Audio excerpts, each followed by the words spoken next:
दिल्ली यमुना में जल स्तर बढ़ने के बाद यह स्थिति है देवभूमि मोक्ष स्थल निगम बोध घाट कश्मीरी गेट के यमुना तट स्थित घाट की। और आप यह देख सकते हैं घाट की ऐसी स्थिति है कि कम से कम 3 से 4 फीट मिट्टी का अंबार यहाँ पर लगा हुआ है।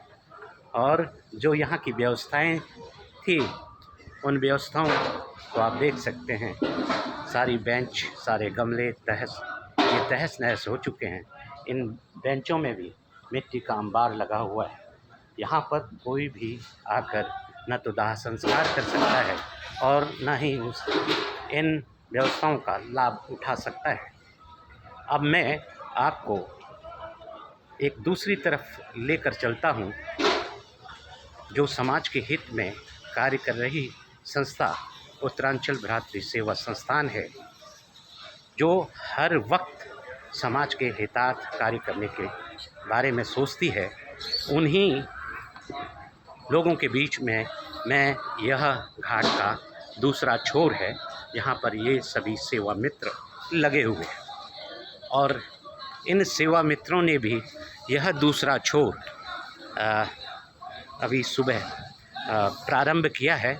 और प्रारंभ करने के बाद इन लोगों ने यहाँ पर सफाई व्यवस्था में लगे हुए हैं, जिसमें दिल्ली और एनसीआर के दूर दराज क्षेत्रों से अनेक प्रकार के व्यवसायी, प्रशासनिक अधिकारी और युवा, बुज़ुर्ग सभी लोग यहाँ पर आते हैं।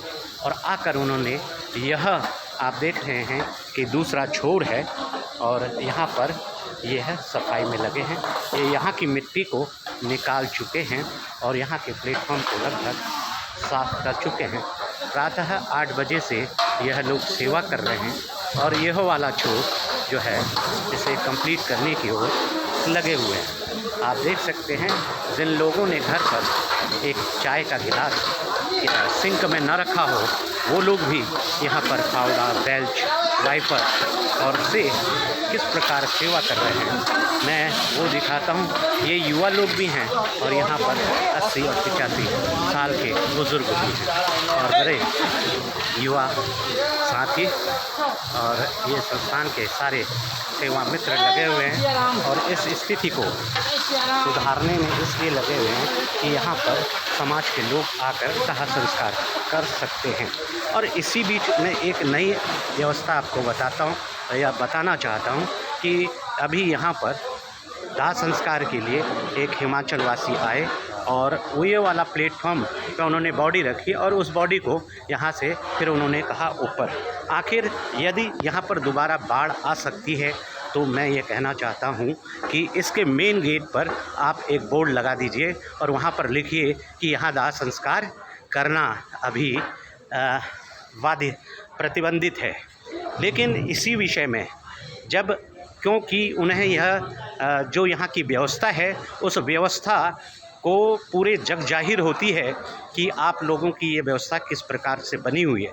लेकिन जहाँ ऊपर निगम बोध घाट पर दाह संस्कार किया जाता है, उस दाह संस्कार में जो अस्थि विसर्जन है, अस्थि विसर्जन के लिए यह रास्ता खोला जाता है। अस्थि विसर्जन के लिए लोगों को यहाँ पर आने दिया जाता है।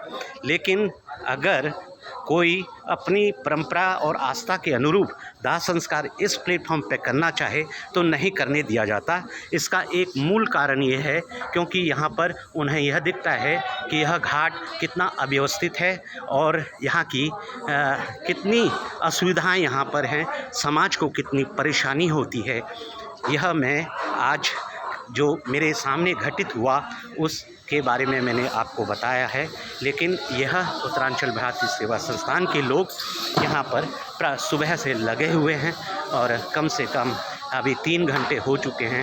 और जहाँ तक मैंने इनसे पूछा, ये 2 बजे तक यहाँ पर कार्य करेंगे, सेवा कार्य करेंगे और सेवा कार्य करने के उपरांत एक छोर का घाट अपने समाज के हितार्थ लोगों को दाह संस्कार की करने में कोई दिक्कत न हो, अपनी आस्था के अनुरूप या परंपरा के अनुरूप जो लोग नदी तट पर अपना दाह संस्कार करना चाहते हैं, ऐसे सेवा मित्रों को हम प्रणाम करते हैं और नमन करते हैं, वंदन करते हैं।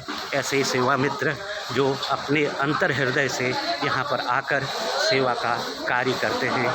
एक बार पुनः उत्तरांचल भ्रातृ सेवा संस्थान के सभी मित्रों को प्रणाम और वंदन है। और मैं ये चाहूँगा कि जो लोग यह वीडियो देख रहे हैं समाज के हितार्थ इस वीडियो को लाइक करें, शेयर करें और स्वच्छता के प्रति और यमुना नदी किस तरीके से निर्मल हो और यमुना नदी दूषित न हो, कहीं न कहीं इस विचार से अनेक लोगों के मन में यह प्रेरणा जगे कि हमें स्वच्छता के प्रति सजग रहना चाहिए, हमें पर्यावरण के प्रति सजग रहना चाहिए, हमें यमुना नदी को हम दूषित ना करें, क्योंकि यह यमुना नदी हमारी माता के स्वरूप है। इन्हीं विचारों के साथ इस वीडियो को फिर से पुनः कहूँगा, लाइक कीजिए और शेयर कीजिए। धन्यवाद।